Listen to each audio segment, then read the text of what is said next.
Bayangkan kamu terbangun jam 6 pagi. Alarm berbunyi dan hal pertama yang masuk ke kepalamu bukan rencana hari ini, melainkan angka. Angka cicilan yang jatuh tempo minggu depan, angka saldo yang tidak cukup, angka penanggalan di kalender. Sudah berapa tahun kamu di posisi yang sama, di kantor yang sama, dengan perasaan yang sama? Kamu bangun, mandi, lalu sarapan. Atau mungkin skip sarapan karena sudah terlambat. Naik KRL atau ojek online, macet sampai kantor buka laptop dan memulai hari yang terasa seperti pengulangan dari hari kemarin. Dan di satu titik, mungkin di perjalanan pulang, mungkin saat makan siang sendirian, mungkin tengah malam atau sebelum tidur, ada pertanyaan yang muncul pelan-pelan di kepalamu. Ini semua untuk apa? Kalau kamu pernah merasakan berada di titik itu, episode ini cocok untuk kamu. Measured for Meaning ditulis oleh Viktor Frankl, seorang psikiater dari Wiener, Austria, yang hidupnya berubah selamanya pada tahun 1942. Pada tahun itu, dia ditangkap oleh Nazi.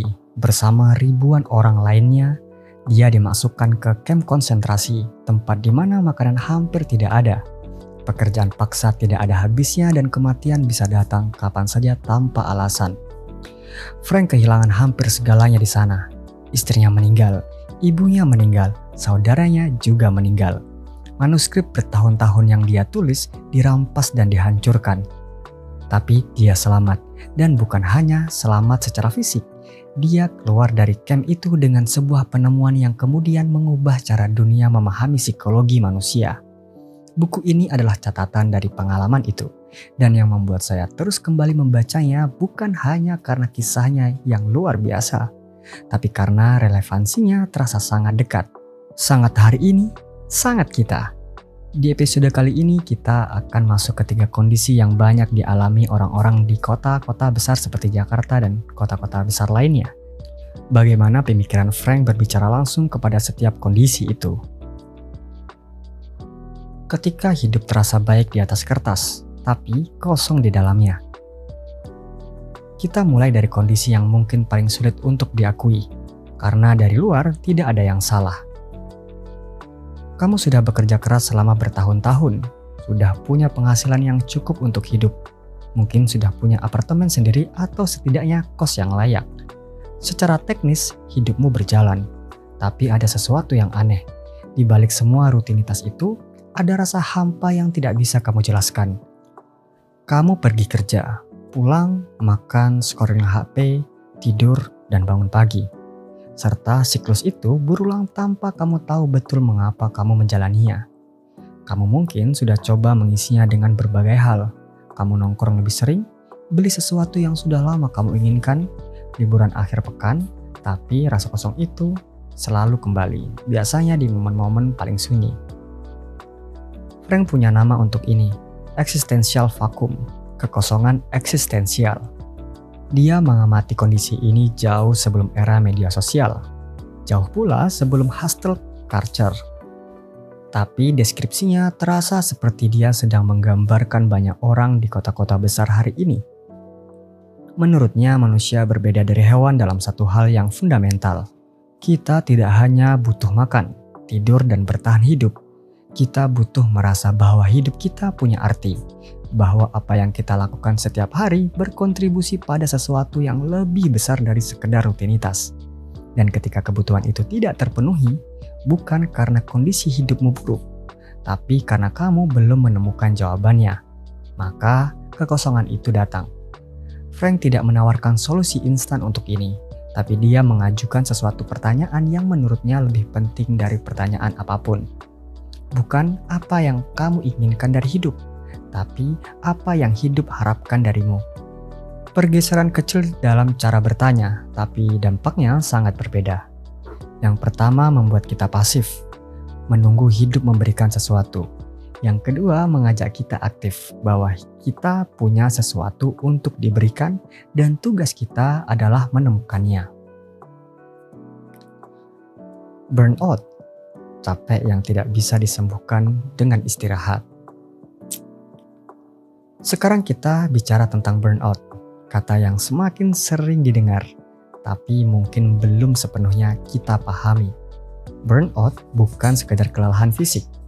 Kalau kamu hanya kelelahan fisik, tidur satu malam yang panjang biasanya cukup untuk memulihkannya. Burnout yang sesungguhnya berbeda. Kamu bisa tidur 9 jam, bangun, dan masih merasa berat. Bukan karena badanmu belum istirahat, tapi karena ada sesuatu di dalam dirimu yang sudah lama kering. Banyak orang yang mengalami ini adalah orang-orang yang justru dulu sangat bersemangat. Dulu kamu yang paling rajin di kantor. Dulu kamu yang paling antusias dengan proyek baru. Tapi perlahan, tanpa kamu sadari, semangat itu habis dan kamu tidak tahu kapan tepatnya itu terjadi. Frank menjelaskan ini dengan cara yang sederhana tapi dalam.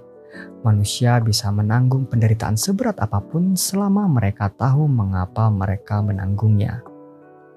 Dia mengutip Nietzsche, "He who has a why to life can bear almost any hoe." Siapapun yang punya alasan untuk hidup bisa menanggung hampir semua cara hidupnya. Sebaliknya, kalau kamu melakukan pekerjaan yang tidak terasa bermakna untuk tujuan yang tidak kamu yakini, demi standar yang bukan milikmu sendiri, kamu bisa burnout bahkan dari hal-hal yang secara objektif terlalu berat. Bukan karena kamu lemah, tapi karena kamu sedang membakar energi tanpa bahan bakar yang sesungguhnya. Dan bahan bakar itu, menurut Frank, adalah makna. Selanjutnya, pertanyaan yang layak kamu tanyakan kepada dirimu sendiri bukan bagaimana caranya supaya tidak burnout lagi, tapi apa yang membuat pekerjaan ini atau versi lain dari pekerjaanku bisa terasa bermakna.